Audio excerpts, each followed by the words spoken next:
Today we'll look into how Lionel Scaloni's masterclass against Brazil got them 3 points in the World Cup qualifier where they were already qualified before the match, but we'll break down and see how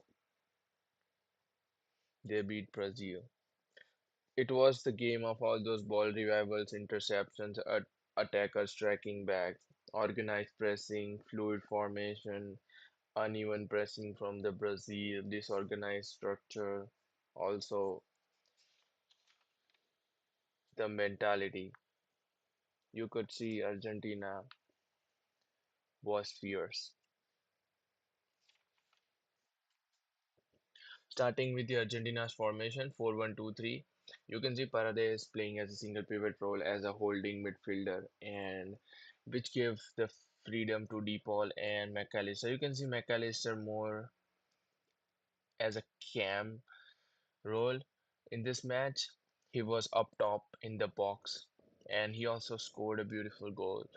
And you can see DePaul as a box-to-box midfielder where he keeps on tracking and marking the Brazil's midfield and disrupting their structure.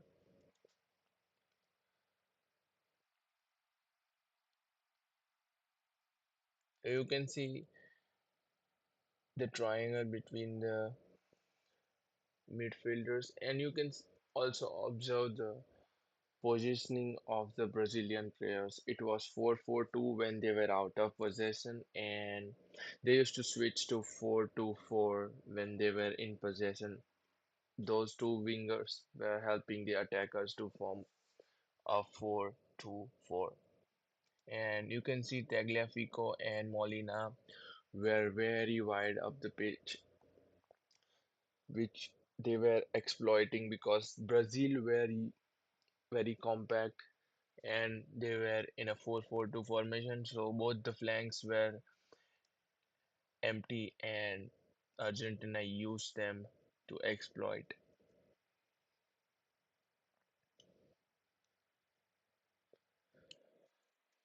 So look closely.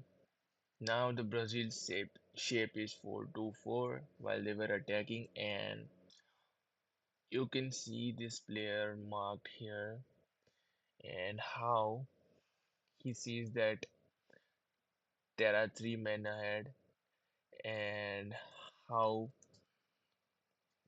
on the flanks you can see there is 2 versus 1 situation where Molina and Tagliafico again as I mentioned were using the width, so it was difficult for their left back and right back to track two players at once, so this player saw this and look how he glides back to 4-3-3 formation, and starting with the build-up, Argentina was using an player extra to make it a 4-3 build-up. You can see Paredes and DePaul at the back while Otamendi and Cuti Romero as the center backs.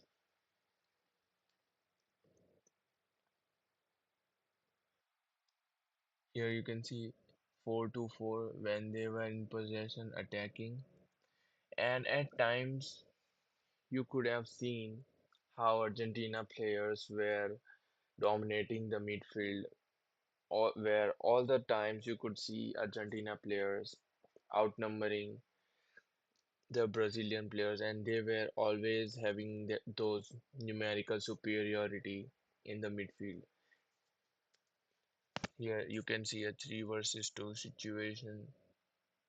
Here you can see a 5 versus 4 situation, and you can see how the back line how structured it is.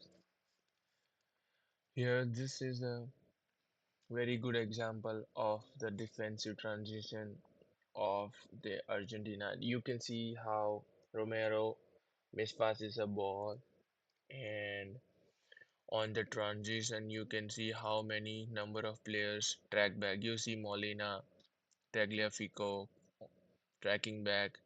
There are 7 players. You can see the back line 4 and all. the three defenders, and also you can see Enzo tracking back. They win the ball. Now see how they come back in the formation. And now you can also notice how Brazil's attacking and midfield shape is. You can see Vini on the left back and the two other attackers very wide up front. And there's a lot of space between them, and there are a lot of players in between them to cut the passing lanes between them. So they were isolated. You can see.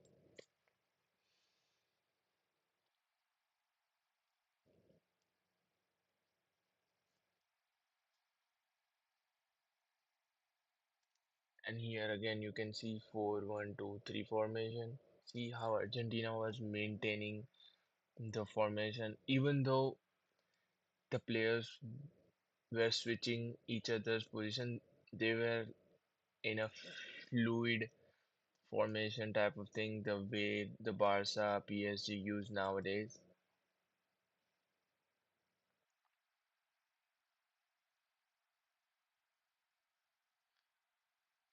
We'll talk about this goal. You can see Alvarez's run and how no Brazilian player marks him, and he gets an easy goal for the Argentina. You can see Almada across into the box. You can see the ball somehow bounces off those two center backs and reaches to Alvarez in the front.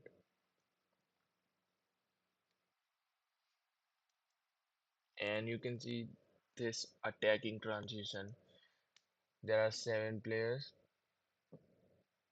You can see Brazil's attackers were not tracking back, so it's just the defenders and the three midfielders. And you can see only the two, four, and the two players were playing in a compact position while the third player is wide apart.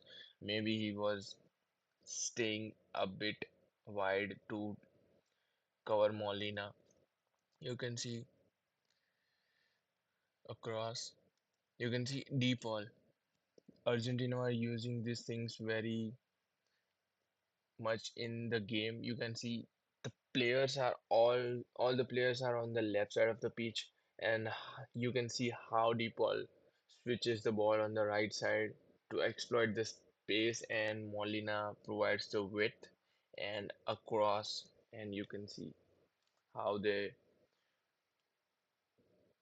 how Enzo provided a third man run and a goal.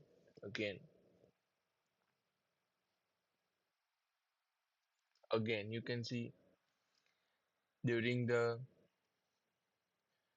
Argentina's attacking transition, you can see how Brazil is disorganized. You can see their backline. Marquinhos is attracted towards the attacker, and how the midfield line it's just a one player, and the other two are way far behind. Now we just watch all of those players are on the right. Now see how DePaul again finds Almada on the left with enormous amounts of space, and then see how Armada here could have passed on to Tagliafico, who was making a run, or who could have passed to Alvarez in the zone 14. So, but he goes for a shot and misses. So, these are the things you could see how Argentina dismantled Brazil, and moreover, you can see ball revivals, interceptions, attackers tracking back. Brazilian attackers were not tracking back, while Argentina attackers were tracking back, which made a huge difference in the n- n- numerical superiority in the midfield. And also, you could see Argentina was pressing in an organized manner throughout the match, while Brazil was disorganized in the first half. But in the second half, you could see they were pressing man to man while the ball was with the keeper, and the Martinez had to go long and find the target man, which was Julian Alvarez because of the pressure and the press.